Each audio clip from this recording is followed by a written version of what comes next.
Hello guys, I'm Timothy O from Earle Sports Bets and Picks and Parlays, and welcome back to another edition of Ballin Out with Tim Earle. Baseball is back from the All-Star break, and we get 5 games we'll talk over. We'll talk over some Marlins, Orioles, Dodgers, Mets, Brewers, Reds, Astros and Angels, and then Tigers and Mariners.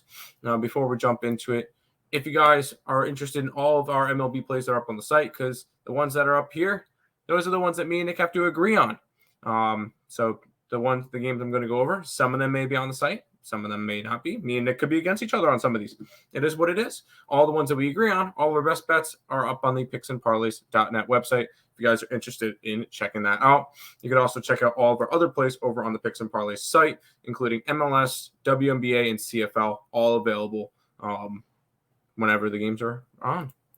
Let's go ahead and jump into it. Marlins and the Orioles will be the first game we look at, and it'll be Sandy Alcantara versus one of the most profitable pitchers in baseball, that is Mr. Dean Kramer. The Orioles are minus 120 with a total of 8.5, and you think I'm going against my boy Dean Kramer? Absolutely not. I think that the Orioles will build on their first half performance. I do have Marlins as a candidate to kind of fall off a little bit. Although their pitching staff is legit, I think that they'll end up having this. Their bats will end up slowing down a little bit, and I think that the Baltimore Orioles will continue their success from the first half. I still think the Baltimore Orioles win the division. So there you go. We'll take the Orioles minus 120 to start it off. Dodgers and the Mets will be up next. The Dodgers are minus 125 on the road with a total of 8.5. Julio Urias taking on Justin Verlander. And this is Julio Urias's this will be his third start coming off of injury, but he hasn't pitched in, it would be 7 days, so a whole week. Actually, 8 days. Last time he pitched, he went 6 innings against the Pirates, 8 strikeouts, 2 earned runs, 3 hits. So a good start there, but it was against the Pirates. I think this Mets team's going to be able to put some runs up. And a candidate for having a lot better of a second half. And this is kind of what I'm looking at right now, especially the first day.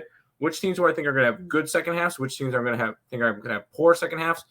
I think the Dodgers are going to fall off a little bit. I don't think they win the division. I still think Arizona does. And I think the Mets are inclined to push their way up a little bit. And I think JV is going to be one of the big reasons he can have a good second half. We're going to go ahead and take the Mets plus 105 in that one. Speaking about a regression, I think it's going to hit the Brewers like a pound of bricks. But anyways, Corbin Burnes and Graham Ashcraft. The Brewers are minus 120, total of 10. And I think Cincy's going to have a good second half. This is Cincinnati's, I think, about a year away from what the Baltimore Orioles are, although they are very similar right now. I think the Reds will fall off eventually. Not yet. You just saw these two teams play. Brewers took 2 out of 3 in that series in Milwaukee. This one's in Cincinnati.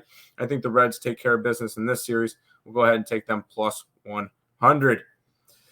Here we go. This is one of the bigger matchups. It's going to be the Astros and the Angels. The Angels minus 155 with a total of 8. It's JP France versus the guy that's on everybody's mind right now, Shohei Ohtani. And when it comes to it, these two teams going opposite directions.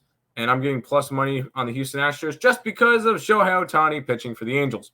Yeah, sign me up for some Astros action in this one. I'll take them plus the 125. I think it's a good spot for him to get a win here.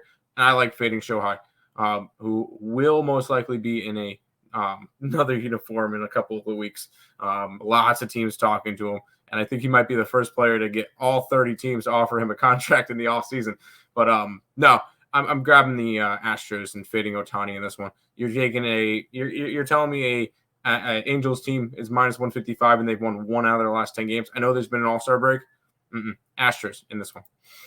And another team that I think are going to have some positive regression. We got the Mariners hosting the Tigers. Mariners fresh off of that All-Star game hosting. They're minus 195 with a total of 7. You get Eduardo Rodriguez and Luis Castillo. And one of the candidates that I think is going to have a really good second half and possibly could sneak into a playoff spot. Yep, the Seattle Mariners. I was on them in the beginning of the year. Obviously, they did not get off to a good start like they did last year. Oh, no, they had a good midseason. They had a good second half last year. That's why they made the playoffs. I think they're going to be able to put together a good streak to start the second half. We're going to start off by taking them on the run line at plus 115 against the Tigers. Those are the 5 free picks in baseball. Once again, all of the plays that are up on the site, all of our best bets, boom, right there, picksandparlays.net/Tim. Recap time. We'll take the Orioles. We'll take the Mets. We'll take the Reds. We'll take the Astros. And we'll take the Mariners. All money line besides the Mariners, which will be on the run line. That's going to do it for this edition of Ballin' Out with Tim Earle. Thank you guys for watching, and